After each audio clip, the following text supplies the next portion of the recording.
Bienvenidos al Rincón de Aquiles.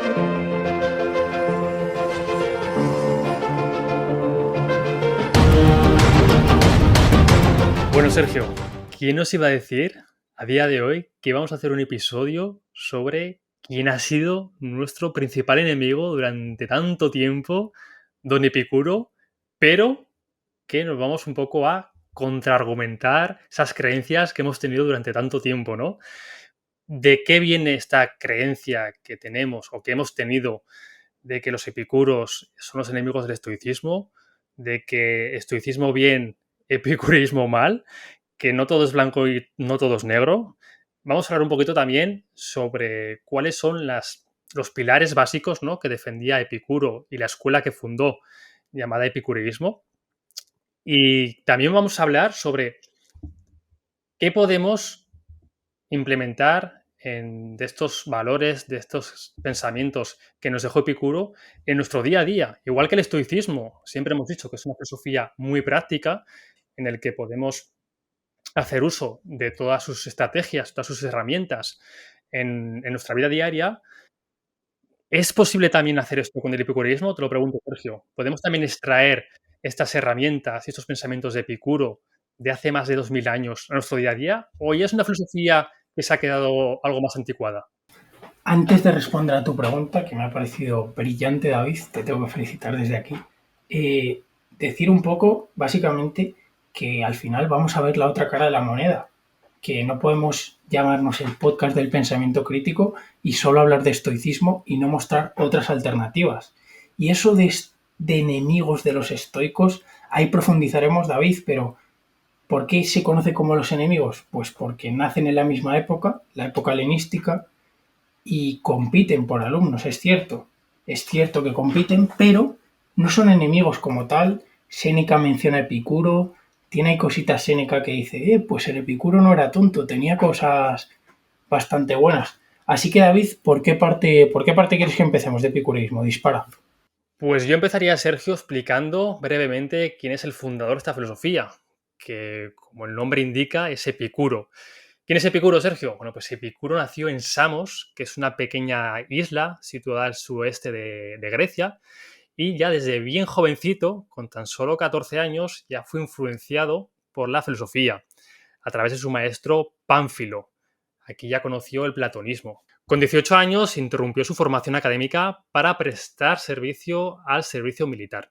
Y Epicuro entraría por primera vez en contacto con el atomismo. Y parece ser que esta filosofía ya le hizo explotar la curiosidad intelectual. Decidió dar por cerrado este proceso de formación y dijo, bueno, pues voy a comenzar a impartir mi propia doctrina, mi propia filosofía. ¿Y dónde comenzó? Pues en la ciudad de Mitilene. Misma ciudad, por cierto, en la que comenzó a enseñar otro filósofo muy famoso llamado Aristóteles. Que también se las trae como Platón y que también hablaremos de él. Y de hecho, podemos plantear, Sergio, un episodio hablando de Platón y Aristóteles, porque tienen muchas cosas en común que estoy seguro que a más de uno les va a sorprender. Y no para bien, precisamente. Tenían cositas, sí. Eso es. Y ya para cerrar, después del éxito que tuvo sus comienzos al impartir esta doctrina, esta propia filosofía que él había creado, se mudó a Atenas, que era la capital de Grecia. Y aquí se pasaría los próximos 35 años impartiendo su doctrina en la escuela que creó, llamada también conocida como El Jardín. Pues sí, David, y ahora si te parece y la gente dice, vale, la vida de Epicuro está muy bien y vamos a poner otra de las piedras sobre esta filosofía que es el contexto, que es súper importante. El contexto en el que nos movemos es en la época helenística, que es en la misma época en la que Zenón de Citio funda el estoicismo, unos poquitos años después de Epicuro, y básicamente nos movemos en un entorno conflictivo. ¿Por qué? Porque las polis han pasado a ser ciudades del Imperio Macedónico, pero Alejandro Magno muere y bueno, el Imperio Macedónico se desmorona, empieza la guerra, pim pam pum, se pegan, surgen varios problemas, pero principalmente dos. Los primeros es que los dioses que antes servían como respuesta a muchas preguntas, pues a la gente ya no les sirve, porque están literalmente en la mierda y los dioses no ayudan. Y luego tenemos la política, que la política pues ya no estaba en su poder. Ahora ya no era ese distractor en el que meterse y en el que poder influir, porque estaban en guerra, porque había tiranos, había reyes que la política pues la quitaron del mapa. Entonces se plantean diversas soluciones, David, que al final a mí me gusta mucho cómo lo explican en la obra de Epicuro, que lo mencionan como varios médicos. Una de las soluciones son los cínicos, otras son los estoicos, y luego tenemos también a los peripatéticos, que son los alumnos de Aristóteles, y a los platónicos. Y luego tenemos ya el epicureísmo. Bueno, Sergio, vamos a intentar explicar de la manera más sencilla posible esta doctrina filosófica. ¿Qué era? ¿Qué nos pretendía decir Epicuro con su filosofía? Lo primero que habría que empezar es que Epicuro no entendía su filosofía como partes separadas, ¿no? Como lo puede entender, por ejemplo, el estoicismo. Lo entendía como un todo, donde la epistemología, la ética, la metafísica y la física estaban interconectadas. No puede existir, no se puede explicar una sin comprender la otra. Eso sería el principal principio, ¿no?, para entender el resto de la filosofía. También una parte muy importante de su visión es plantear la filosofía como algo útil. Él hace una comparación en unas sus citas a los médicos, ¿no? Los médicos estudian para curar enfermedades. Entonces, la filosofía debe ser una herramienta que sirva para mejorar el alma de las personas, pero que tenga utilidad, que tenga practicidad. Aquí podemos, por ejemplo, ver una semejanza clara con el estoicismo, que siempre buscaban esa practicidad en sus doctrinas, ¿no? No sirve de nada filosofías, debates eternos de biblioteca, si luego no tienen ninguna forma de poder llevarse a cabo en el día a día de los seres humanos, de las personas. Y bueno, David, también que has dicho la filosofía como algo útil, hay que saber que Epicuro no le ponía una edad a la filosofía, sino que podía ser jovencito recién nacido o podía ser alguien a punto de morir, que la filosofía te iba a servir igual. Y también decir que es una pena, pero la mayoría de las obras de Epicuro se han perdido y nos quedan muy pocas cositas, nos quedan algunas cartas, las máximas capitales y las sentencias vaticanas. Y David, pues ahora ya que la gente ha pasado esta parte más complicada, vamos a descubrir el principio del epicureísmo, que es conocer para alcanzar la felicidad. No voy a leer frases de Epicuro para que la gente no se vaya corriendo a este podcast, aunque sí que os recomiendo que os leáis los libros, pero voy a explicar un poco qué significa esto de conocer para alcanzar la felicidad. Primero, Epicuro pensaba que tenemos que conseguir conocer las cosas. ¿Para qué? Para alcanzar las grandes verdades de la vida que guían nuestra vida y que esas grandes verdades podamos reducirlas a fórmulas simples y útiles que podamos tener en nuestra cabeza y que podamos usar para ser felices. Porque conocer el mundo es lo que te va a permitir ser feliz. Vale. Y ahora paso a algo importante que nos aporta el conocimiento, que es la imperturbabilidad, que es el paso anterior a la felicidad. Lo explico sencillo. Tú conoces y ese conocimiento te permite ser imperturbable, que ser imperturbable es liberarte de lo que te inquieta, de las dudas. ¿Cómo te libras de esas dudas? Conociendo. Y una vez ya eres imperturbable, puedes ser feliz y alcanzar lo que los epicúreos llaman el gozo.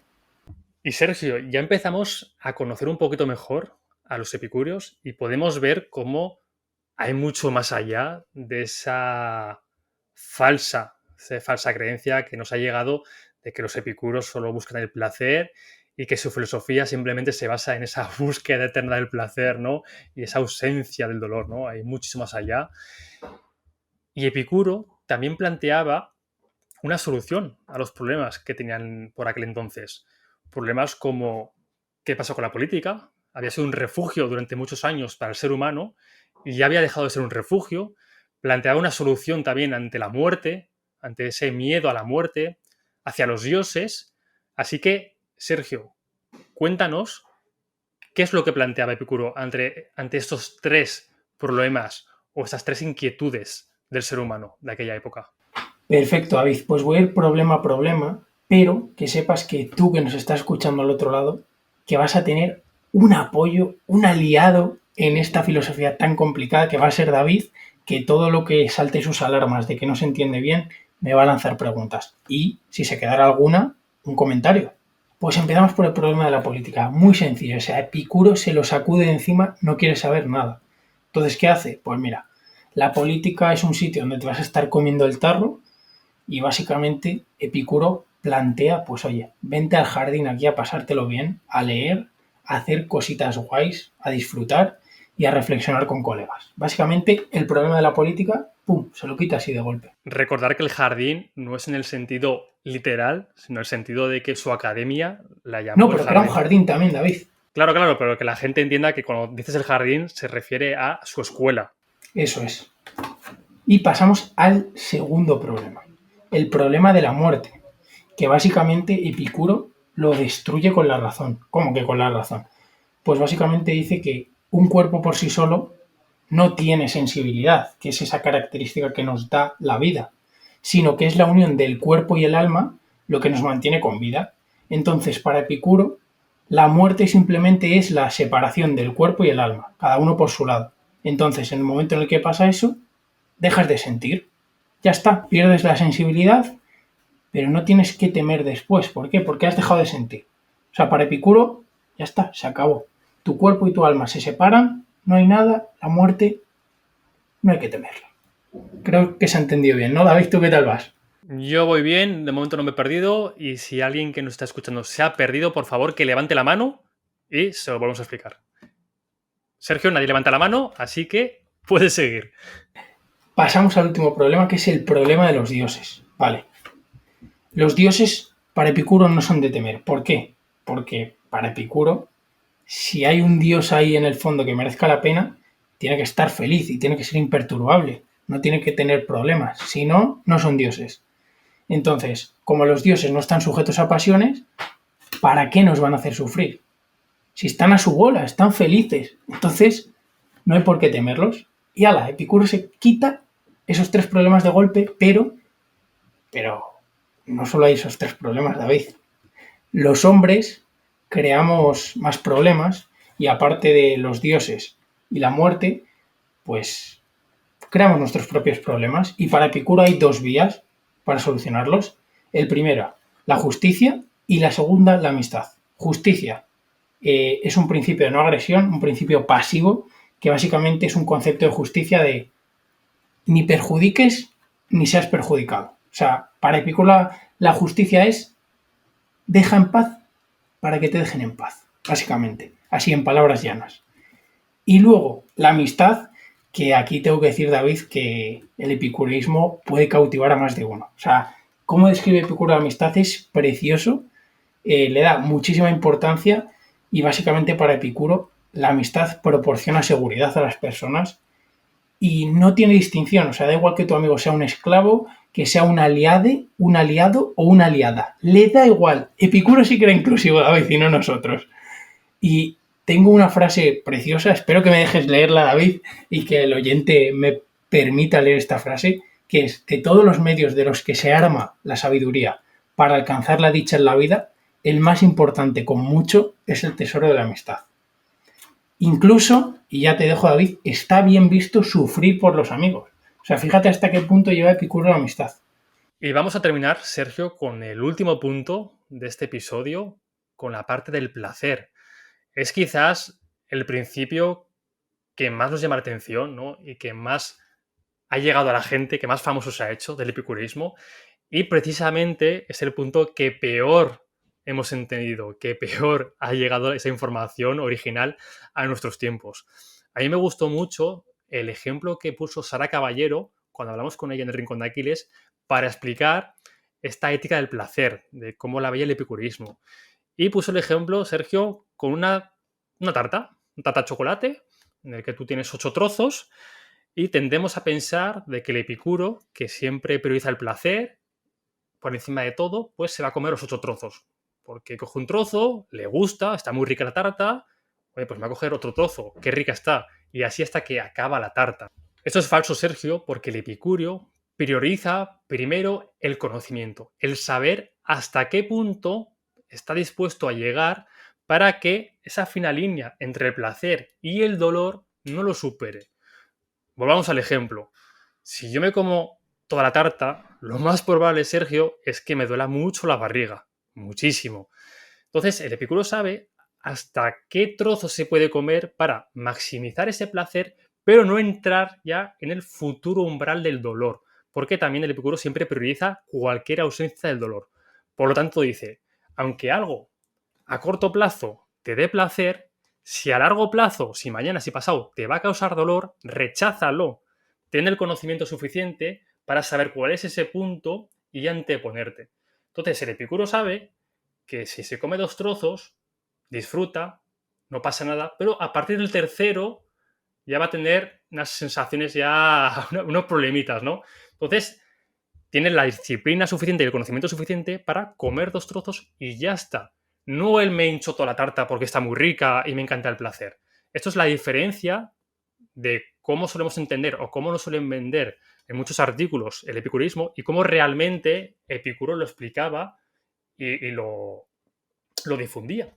¿Qué opinas, Sergio, de todo esto? Pues totalmente, David. Por meter un matiz, creo que lo has explicado increíble.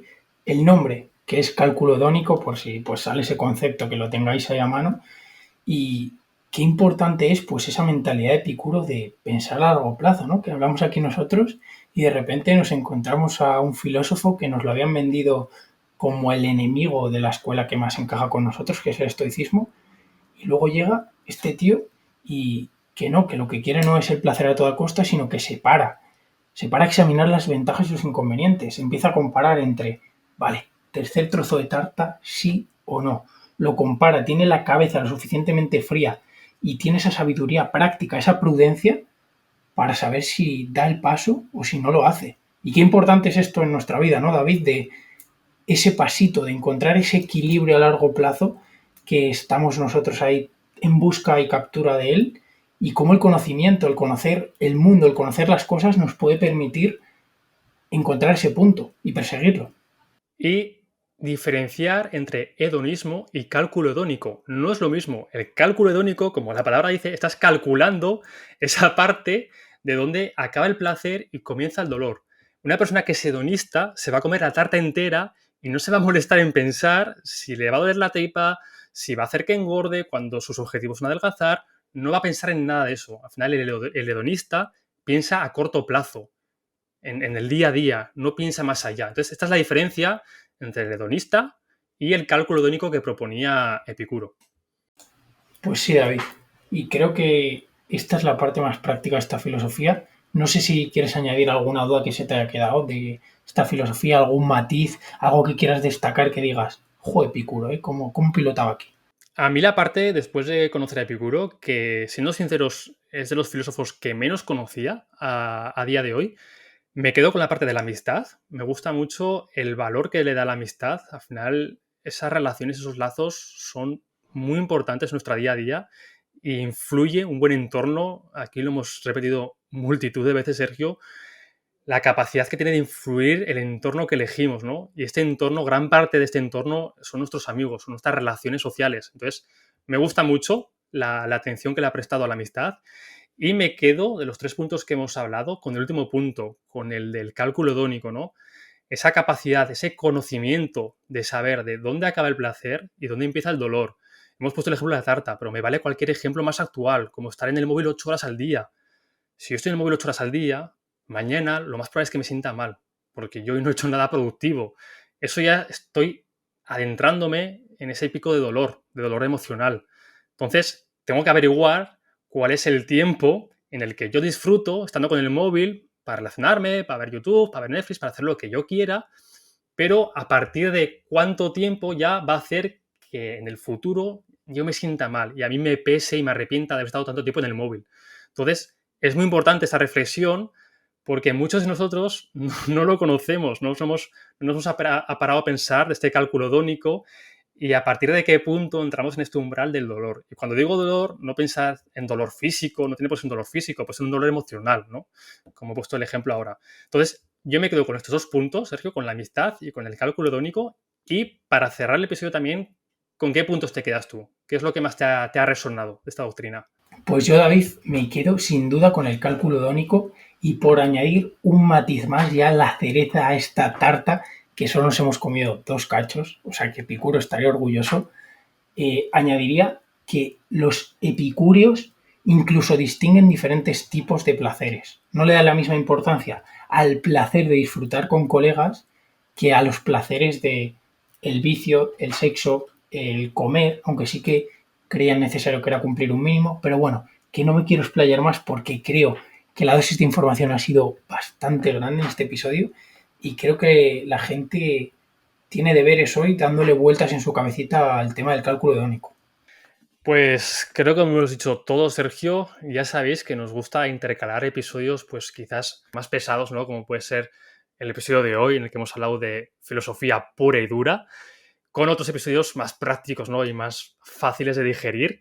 Pero bueno, esperemos que os haya gustado y que también reflexionéis sobre esta doctrina filosófica que nos ha parecido muy interesante. Si os gustan este tipo de episodios y os gustaría que en el futuro hablásemos o trajésemos alguna doctrina filosófica en concreto, como hemos planteado hacer la de Platón y Aristóteles, oye, comentárnoslo aquí debajo en el podcast y nosotros nos lo preparamos a conciencia y os traemos esa filosofía porque de todas las filosofías se puede aprender muchísimo. Si te ha gustado este episodio, oye, por favor, compártelo con tu amigo, compártelo con un familiar, con tu pareja, porque es la mejor manera que tenéis de ayudarnos y es la mejor forma de llegar a más gente. Así que nada, Sergio, creo que por hoy nos despedimos. Nos vemos la próxima semana. Eso es. Adiós.